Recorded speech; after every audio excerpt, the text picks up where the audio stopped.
Hello ji, good morning बच्चों। Welcome to my YouTube channel best approach. Start करते हैं JEE advance 2010 के questions के सॉल्यूशन।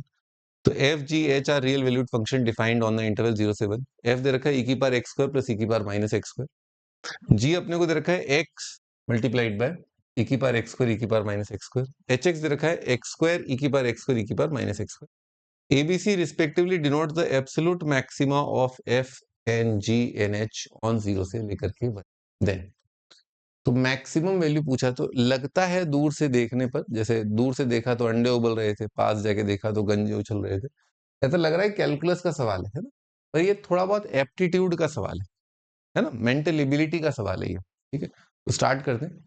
तो जैसे मान लो मैं इस फंक्शन के बारे में अगर थोड़ा सोचना चाहूँ, तो इवन फंक्शन दिख रहा है अपने को। ठीक है, इवन फंक्शन दिख रहा है और अपने को थोड़ा सा अगर आइडिया है, अगर अपन डिफ्रेंशिएट करें तो भी और नहीं भी मतलब, तो एफ का डैश लिखा अपन e की पावर एक्स स्क्वायर का डेरिवेटिव e की power x square, chain rule में 2x माइनस e की पावर माइनस एक्स स्क्वायर और 2x, e की पावर थीटा का e की power theta minus x square का माइनस 2x। यहाँ पर बड़े आराम से दिख रहा है कि अपन 2x कॉमन ले सकते हैं। e की power x square minus e की पावर माइनस एक्स स्क्वायर की बात चल रही है। अब मान लो मैं x जीरो या उससे बड़ा बोलूं, क्योंकि मुझे ग्राफ बनाना है और मैं इवन फंक्शन पहले ही देख चुका हूं। तो अगर x पॉजिटिव है एक्स स्क्वायर, तो ये नंबर तो बच्चों ऑब्वियसली बड़ा होगा ना ये, क्योंकि जीरो या उससे बड़ा ये नंबर कितना आ जाएगा, पॉजिटिव है ना। और ये इसका रेसिप्रोकल है, e की power x square minus 1 upon e की पावर एक्स। तो भाई ये नंबर क्या है, 1 या 1 से बड़ा, और ये क्या है, 1 या 1 से छोटा, तो ये पॉजिटिव है। तो भाई साइन चेंज कहां पर हो रहा है, जीरो पर ही हो रहा है। और जीरो से आगे, यानी कि अगर मैं जीरो पर देखना भी चाहूँ, ठीक है ना, तो ये कितना आएगा, पॉजिटिव, ये आएगा नेगेटिव, डिक्रीजिंग इंक्रीज, मिनिमा आ रहा है जीरो पर। और जीरो के आगे, कुल मिला के जीरो के आगे क्लियरली इंक्रीजिंग है। अपने को तो उससे मतलब ही नहीं था ना भाई। तो मान लो मैंने एफ का ग्राफ बनाया, एफ का ग्राफ इस तरह से आएगा, जीरो पर वैल्यू कितनी आ रही है, 1+1। और अगर अपन 1 पर देखें, 1 पर वाई कोऑर्डिनेट कितना आ रहा है भाई, 1 पर वाई कोऑर्डिनेट आ रहा है e+1/e। ठीक है, 1 पर आ रहा है e+1/e। The absolute maximum of F g H, absolute maximum of F g H. ठीक है, इससे मैक्सिमम वैल्यू पूछी नहीं है, बस हाँ कंपेयर करने को बोला है, किसका मैक्सिमम बड़ा होगा किसका मैक्सिमम छोटा होगा।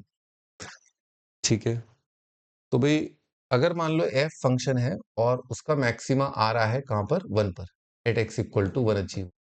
ठीक है, तो अब आप ये सोचो, जैसे ये जो फंक्शन है, इसमें और इसमें क्या है, थोड़ा सा ही अंतर है। इसमें इसमें क्या है, ये चुड़ैल चिपक गई है ना। ठीक है, यहां पर भी देखो उसने एक और बड़ी चुड़ैल जो है चिपका दी। तो इससे हुआ क्या कि जब मान लो अपन इसके मैक्सिमा की बात करें, इस फंक्शन ने अपना मैक्सिमा अचीव किया, कहां पर अचीव किया, एक्स इक्वल टू 1 पर। ठीक है, उस समय पर ये भी पॉजिटिव था और ये भी पॉजिटिव। अब 0 से 1 जो नंबर है एक्स का वैल्यू, ये क्या है, फ्रैक्शन है। तो अगर आपने यहां पर किसी दोनों क्वांटिटी, ये क्वांटिटी और ये क्वांटिटी पॉजिटिव है, आप मैक्सिमा की तरफ जा रहे हो, तो जब एफ का मैक्सिमा अचीव हुआ होगा, जब जब एफ का मैक्सिमा अचीव हुआ होगा, उस समय पर अगर हम इसको और उसको कंपेयर करें, तो कौन वैल्यू बड़ा होगा, ऑब्वियसली बात है कि वो वाला वैल्यू बड़ा होगा। ठीक है, और यहां पर इसको और उसको कंपेयर करें, तो यहां पर इस चुड़ैल के चिपकने से क्या वैल्यू कम हो रहा है ना भाई, ये क्या है, वैल्यू को कम कर दे रहा है, कम कर दे रहा है, तो वैल्यू इसका हमेशा क्या होगा, एफ से कम आएगा। ठीक है, जब मैक्सिमम होगा, इसका मैक्सिमम वैल्यू और उसके मैक्सिमम वैल्यू में उसका मैक्सिमम बड़ा है। ठीक, लेकिन अगर अपन x इक्वल टू 1 ले लें, फ्रैक्शन ना लें, मतलब मैं बात कर रहा था जीरो से लेकर के ओपन 1 की, ये अगर किया अपन ने, तो ये हमेशा कम रहेगा, बिल्कुल गारंटेड कम रहेगा। पर अगर अपन 1 कर दें, तो उस समय पर ये वैल्यू और वो वैल्यू क्या हो जाएगी, सेम हो जाएगी, यानी कि तीनों का मैक्सिमा कितना आ जाएगा, सेम आ जाएगा। आई होप आपको प्रॉब्लम क्लियर हो गया होगा। मैं एक बार दोबारा समराइज करता हूँ। इस फंक्शन और उस फंक्शन में कुछ भी अंतर नहीं है, डिफरेंशिएट करने की बिल्कुल आवश्यकता नहीं है, क्योंकि बस इसने x को एक पार्ट से अटैच कर दिया है। ठीक है, मान लो आपका एक फंक्शन है, उसमें दो कंपोनेंट है। ठीक है, और आपने क्या किया, एक एक पार्ट को आपने अटैच कर दिया किसी फ्रैक्शन से, यहां पर कुछ फ्रैक्शन कर दिया। ठीक है, तो उससे क्या होगा कि जब आप इस फंक्शन को बढ़ा रहे होगे, इस फंक्शन का मैक्सिमा बात कर रहे होगे, ऑब्वियसली दोनों पार्ट पॉजिटिव हैं, तो ये पार्ट हमेशा इससे बड़ा रहेगा। पर कुछ एक ऐसी वैल्यू यहां पर उसने दे दी, जिससे क्या होगा, एक समय आएगा जब ये वैल्यू और ये वैल्यू बराबर हो जाएगी। ठीक है, तो 1 पर इसका मैक्सिमा आ रहा है, 1 पर उसका भी वैल्यू इसके बराबर आ रहा है। ठीक है ना, इक्वल आ गए 1 पर दो, इसीलिए मैक्सिमा भी उसका 1 पर आएगा। ठीक है, तो a is equal to b is equal to c। ये अपन ने ऐसे ही डायरेक्ट ऑब्जर्व कर लिया। ठीक है ना बच्चों, ओके ना, बाय।